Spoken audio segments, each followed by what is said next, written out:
Sí, gracias, Taisé. Seguimos desde Palacio de Convenciones de La Habana reportando la reunión de ministras y ministros de Cultura del Grupo de los 77 Machina, y esta tarde me prestigia la presencia del ministro de Cultura de Venezuela, Ernesto Villegas. Un placer tenerlo en la señal de Crear TV. El placer es mío, un gusto siempre estar aquí en tierra cubana y un saludo a nuestros hermanos de Cuba. Ministro, Venezuela y Cuba siempre han sido hermanos. Es una larga tradición histórica de ayuda, de apoyo, también de entendimiento, y a través de la cultura también se han creado bases de cooperación. Hoy en Palacio de Convenciones de La Habana se vive también un momento histórico con esta reunión de ministras y ministros de cultura en pos de incluir la cultura en la Agenda 2030 de la UNESCO. Importancia de este acontecimiento que tenemos hoy en nuestro país. Mira, yo felicito al pueblo y al gobierno de Cuba por la magnífica organización de este encuentro en medio de dificultades que no hacen sino honrar todavía más el esfuerzo que han realizado, con una capacidad de convocatoria magnífica.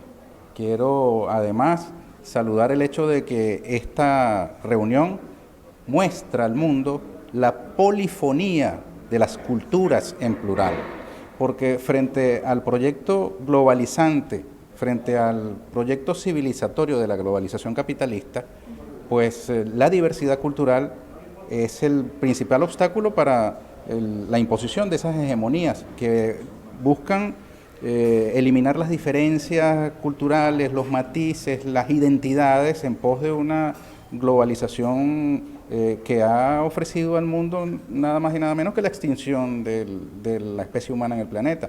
Es el modelo civilizatorio de la globalización capitalista el que tiene al mundo al borde del colapso por su agresión sistemática al planeta, a la madre tierra. Y es la misma globalización capitalista la que está haciendo aguas hoy día y que tiene al mundo al borde de una tercera y eventualmente última guerra mundial.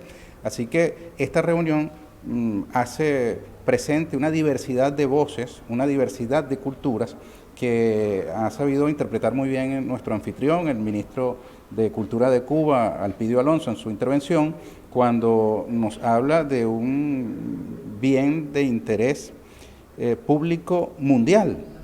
El señor Ernesto Otone, subdirector de UNESCO para la Cultura, también ha hablado de un bien público de interés universal, eludiendo una visión que menciona la palabra global y que a nosotros nos genera resistencias porque se presta para confusiones en el presente y eventualmente en el futuro. No acompañamos el proyecto globalizante, sino más bien un proyecto universal, mundial, que reivindique la diversidad de la humanidad. Es la diversidad humana la que nos permite pensar en un desarrollo sostenible además, porque sin esa diversidad sería imposible mantener la vida humana. Todo proyecto hegemónico en el campo de la cultura para la humanidad es un proyecto antihumano. Así que este encuentro pienso que es una magnífica oportunidad para visibilizar esa polifonía cultural, para mostrar que en nuestras diferencias, con unidad, con respeto a la diversidad, somos una superpotencia mundial por la paz y por la vida en el planeta. Así que celebro esta reunión.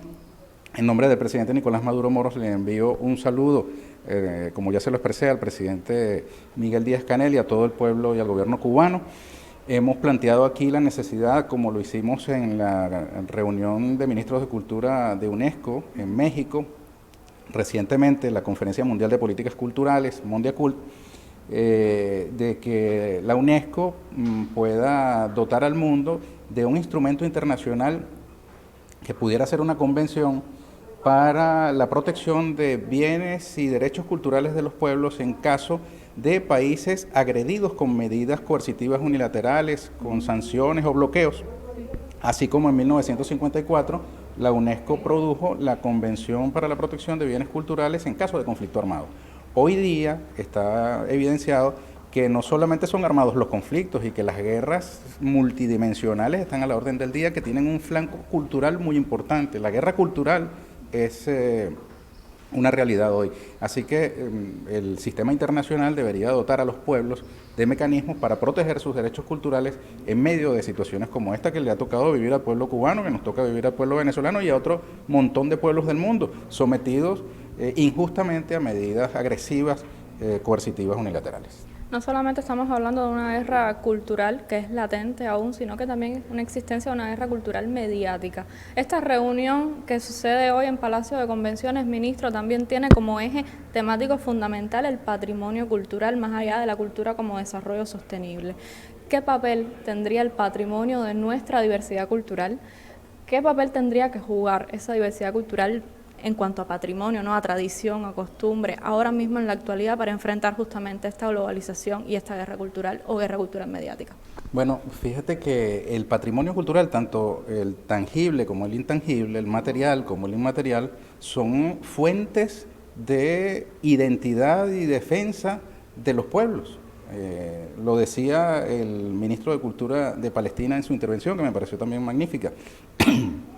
En el caso nuestro, en nuestra América Latina, en nuestra América, incluyendo el Caribe anglófono, tenemos una diversidad cultural que es patrimonio de estos pueblos y que se expresa en elementos que están a la orden del día, en la lucha cotidiana de nuestros pueblos para resistir los embates. Mira, así como decía el poeta García Lorca, medio pan y un libro.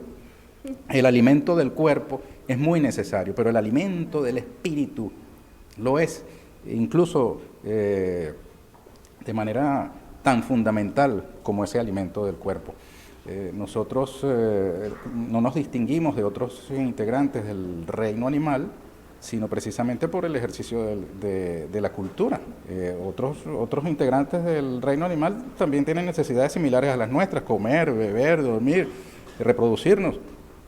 Pero solamente los seres humanos podemos enternecernos con un poema, o podemos disfrutar ejecutando una danza, o podemos emocionarnos hasta las lágrimas viendo una película. Eso es lo que nos distingue. Por eso es tan importante el alimento del espíritu. Y la defensa de ese derecho al alimento del espíritu es fundamental en la resistencia frente a los desafíos que tenemos por delante. Es lo que nos distingue, lo que nos hace además constituir, como te decía, una potencia, una superpotencia mundial de la paz y de la vida, por esa diversidad y ese patrimonio. Tenemos que protegerlo en todas las circunstancias, pero particularmente en momentos como este, que la humanidad pues está sometida, por un lado, a esos peligros derivados de la explotación indiscriminada de la madre tierra, y también a los peligros de la hegemonía cultural que pretende borrar esos matices, que pretende, en nombre de una ciudadanía global, desaparecer las maravillas que nosotros tenemos para además convertirlas en mercancía, cosa que no hace sino degradarlas. Nosotros no podemos soñar con un mundo sin esa diversidad. Esa diversidad que supone nuestro patrimonio es inherente a la condición humana, de modo que defender una humana humanidad es defender su patrimonio, defender su diversidad, defender nuestras culturas en plural. Muchísimas gracias, ministro, por sus declaraciones a nuestra señal de Crear TV. Agradecida también de poder conversar con usted esta tarde. Muchas gracias. Un saludo a todas y a todos. Ahí se devuelvo la señal a nuestro estudio en el Ministerio de Cultura. Más adelante Ángel Bermúdez tendrá otro contacto informativo con más ampliación de lo que sucede esta tarde en Palacio de Convenciones.